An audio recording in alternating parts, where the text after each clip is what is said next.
Like, well, duh, that would be her name, Spirit. So that's how it came about. And oddly enough, and that's been Yeah. some time ago, I don't know that I recall you ever telling me that story. Right. Yeah. Yeah. So the interviewee. It's okay. I mean, it's your show. You. Well, that's true. But in as much, well, shoot, I don't have to tell y'all. You kind of know I'm kind of fond of that name. We were doing some research not too long ago, and we were trying to decipher at what point the spirit incarnates into the womb of a woman when she is with a child. And I think it was somewhere around 11, 12 weeks. It was at what we kind of determined it was about 11, 12 weeks. Yeah, it correlates with the formation of the penile gland, whatever that is in gestation time. So that's right at around the end of the first trimester, which would make sense because that little seed of life Correct. is starting to, and they have a spinal cord, they have a brain, they have fingers and toes. Not very big, but just enough. Right.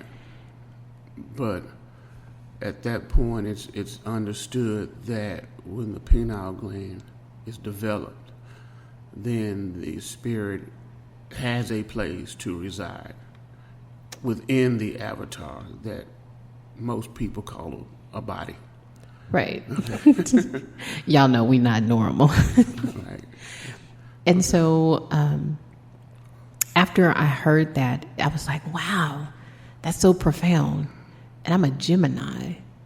And Gemini's element, their natural element, is air. Mm-hmm. And so it all made sense. I said, you know what? God dog it. All you have to do is listen. But even more importantly than that, you have to hear. You have to pay attention to what's important. And I'm like, all these signs keep coming to me for a reason. And then, of course, it eventually morphed. Is that how you say it? Morphed. Right. It sounds like mork from orc. But anyway, and I probably messed that up. But I said, wow, that is so interesting to me. And all the knowledge that I have acquired, well, actually, let me correct that. All of the information that I have acquired over the years, it's kind of like sitting in the recesses of the Akashic record called my mind, and we all have one. And it's like, you access this when you need it most. And it came to me, girl, you still a child in this game. You know a whole lot of stuff, but you have to live through some things and apply the knowledge before it becomes wisdom. That's very true. Very true. Okay. And that's kind of how the child came about. But anyway, True. This was a this was a uber goal for me, and that'll make sense in another show. But some time ago, when I first started working in education, we went through a retreat, a work retreat, and it was all about branding yourself. And one of the things that you had to write was your short-term goal, your mid-range goal, a long-term goal, and then an uber goal, which would be like the platinum. You're doing some things there. And the uber goal for me was to step outside of being a wallflower, always hanging out in the background, and opening up myself to people, if you will, to expose who I am. And that's scary for me. Because then you can't hide behind the persona that you build for yourself so you can make it through the day or work in this environment or be with this person or these persons.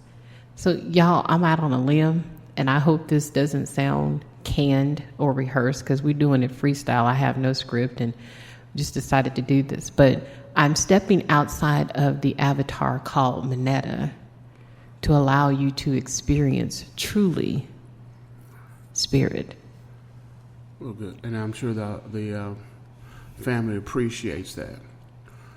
So the next question is, when will the change happen for you? And we'll take this break and pick that question up right on the other side. Family, you're listening to the Girl Spirit Child and Mr. Richie Rich as the interviewer tonight in our series called Finding Ourselves. Ride along with us for a little bit longer. We'll be right back. Peace. Peace.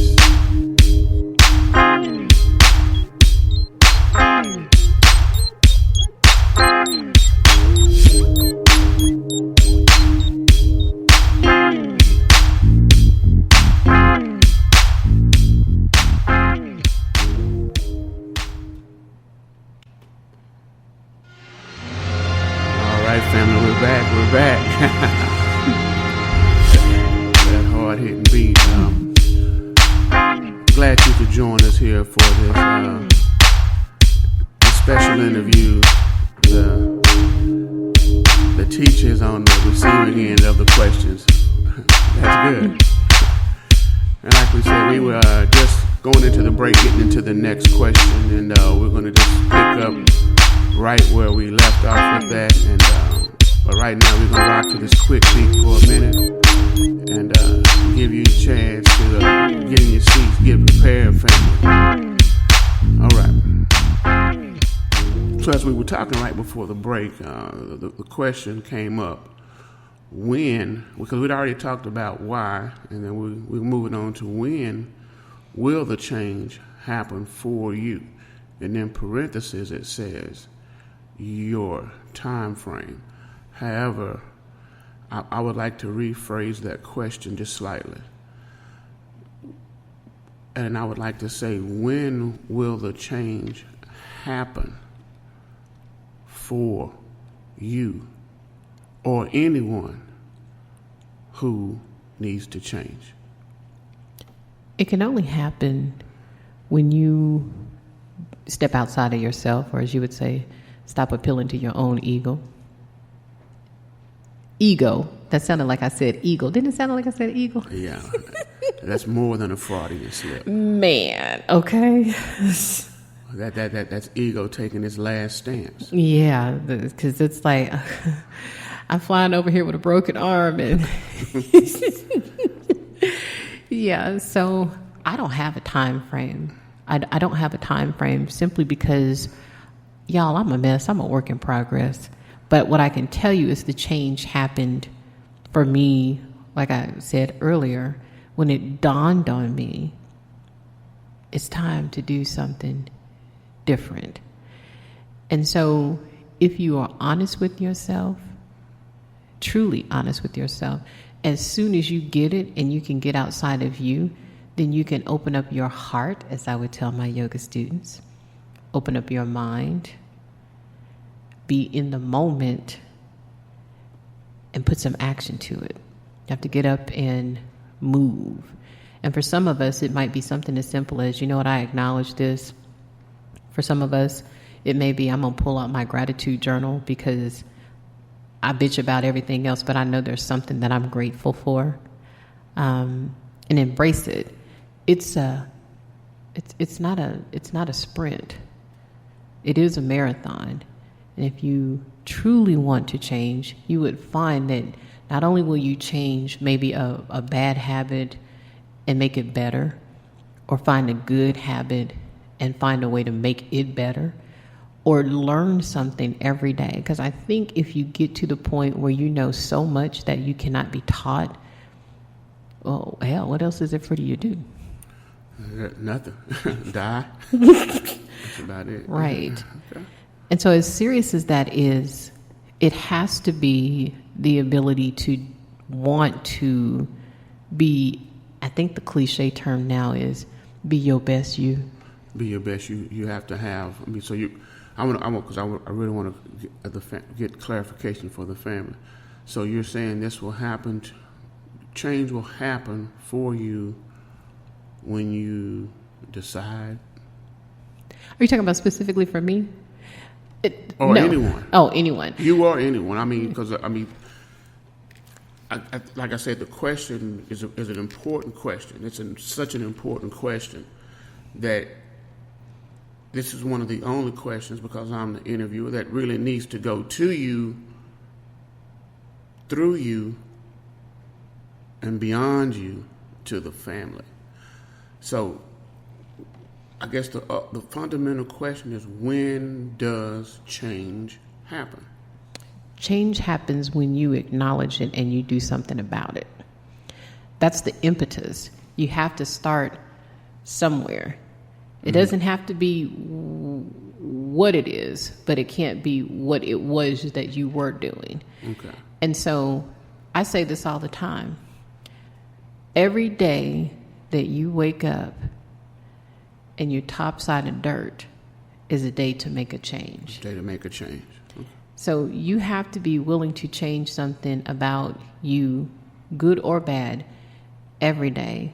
But the key is, for me, it started this morning when it was apparent that a change was necessary.